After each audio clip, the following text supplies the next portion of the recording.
En 1946, el embajador norteamericano Sproul Braden fue el principal operador político que diseñó la conocida Unión Democrática, una alianza electoral que reunía a la Unión Industrial Argentina, la Sociedad Rural, la Unión Cívica Radical, además del Partido Conservador y parte del socialismo y del Partido Comunista. El objetivo de esta alianza era uno solo: vencer a Perón en las elecciones de febrero. Perón no tardó en crear el famoso eslogan de campaña, Braden o Perón. Durante la última dictadura se envió al país una comisión de derechos humanos impulsada por el presidente Jimmy Carter. Los militares argentinos reaccionaron mandando a imprimir 250.000 calcomanías con el eslogan «Los argentinos somos derechos y humanos». En 1982, durante el conflicto de las Malvinas, Estados Unidos ofició como mediador entre la Argentina y Gran Bretaña. La revista Humor ilustró la parcialidad norteamericana, mostrando al canciller argentino Nicanor Costa Méndez sorprendido al encontrar a Margaret Thatcher en la cama con el canciller yanqui Alexander Haig. Y acaso inspirado en aquella etapa, en los años 90, el entonces canciller Guido Di Tella acuñó la frase tristemente célebre de las relaciones carnales para explicitar el alineamiento automático argentino con las políticas de Washington. En el 2005, Néstor Kirchner rompió estas relaciones utilizando la Cumbre de las Américas en Mar del Plata para desactivar el ALCA promovido por la gestión Bush.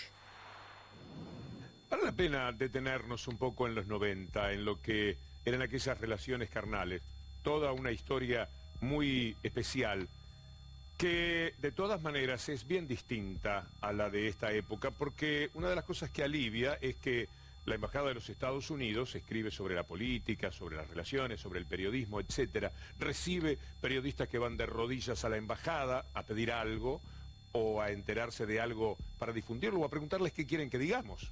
Muchísimos son periodistas cautivos, van hombres de la parte económica, etcétera, pero no van militares. Y esto es saludable, porque en otra época seguramente iban militares y allí se tejían muchas historias tenebrosas en nuestra América. Pero volvamos al hecho casi simpático de aquellos años 90. God bless you, Mr. President. God bless your country. And God bless our America. Muchísimas gracias. ¿Finalmente siente que las relaciones entre Estados Unidos y Argentina son relaciones carnales? Son carnalísimas, la verdad.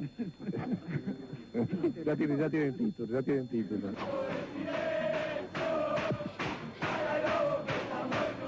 Pero vengo de la grave anunciar que encontraron una tortuga. ¿Se la había perdido? Encontraron con asistencia, es otro, como se dice, beneficio, otro fruto de las relaciones carnales. Esas eran las relaciones, pero como decíamos antes, no siempre se manejaron en esta cordialidad que se desprende de lo que cuenta Santiago O'Donnell en Argent Leaks. En otras épocas eran más tirantes.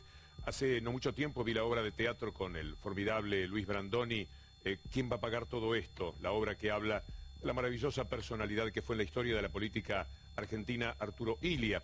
Pero de todas maneras, así queda muy claro cómo la Embajada de los Estados Unidos fue uno de los elementos decisivos para que finalmente Illia cayese. Había otros elementos, estaba la sociedad rural, estaban los medios, estaba la iglesia, pero aquel asunto de los medicamentos que todo el mundo recordará fue lo que en buena parte, en buena medida le costó la caída al doctor Illia. Así uno advierte que es muy importante la construcción de poder, porque ese maravilloso hombre de la política que fue Arturo Illia, de algo que no se había podido hacer cargo era de construir un poder que lo defendiese de tales intereses. Vamos a ver un tramo de una película que en estos momentos se da en Buenos Aires, en la Argentina. Es una película de Paula de Luque, se llama Juan y Eva. Con un detalle muy interesante porque es la historia de Perón y Evita hasta el 17 de octubre de 1945, no la muy conocida que ocurre después.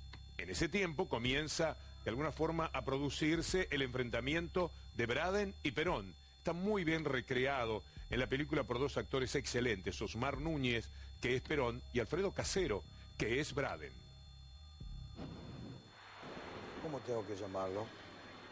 ¿Ministro? ¿Vicepresidente? Nunca estuve con una persona que tuviera tantos cargos juntos. Llámeme Coronel Perón. Iré al grano.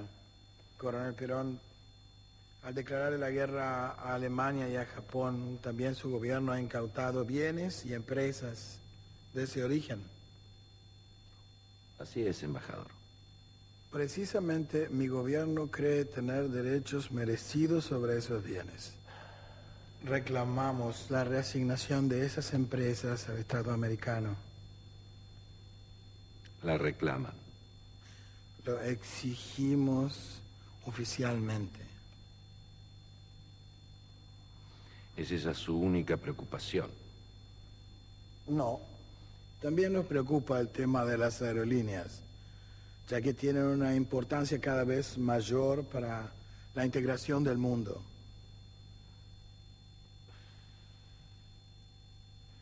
Reclaman la liberación del espacio aéreo. Para poder operar desde Argentina a otros países del continente. Las empresas japonesas y las alemanas y las aerolíneas norteamericanas yendo de acá para allá, solo eso. ¿Y todos esos aportes a cambio de qué, embajador?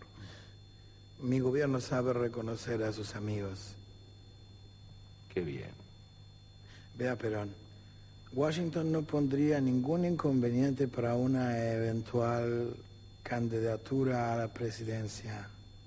Suya, por supuesto.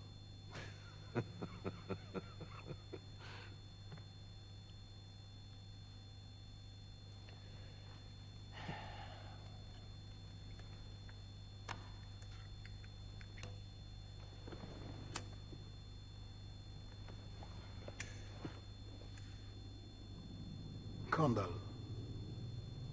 Condal. Condal. Ese embajador da discursos como si fuera el líder de la oposición. Él es el jefe de la oposición. No hay liderazgo más claro, sí. Bueno, tenés que pararlo entonces.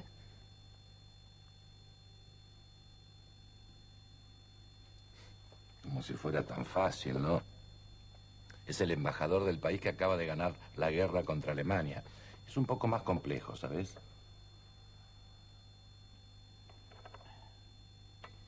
Si fuera por ella, lo mete preso al yanqui este y se acabó.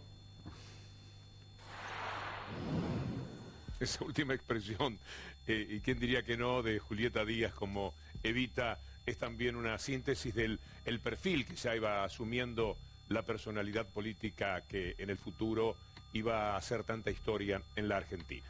Curiosidad por saber qué dicen en el tuit Julieta Camaño. Nos gusta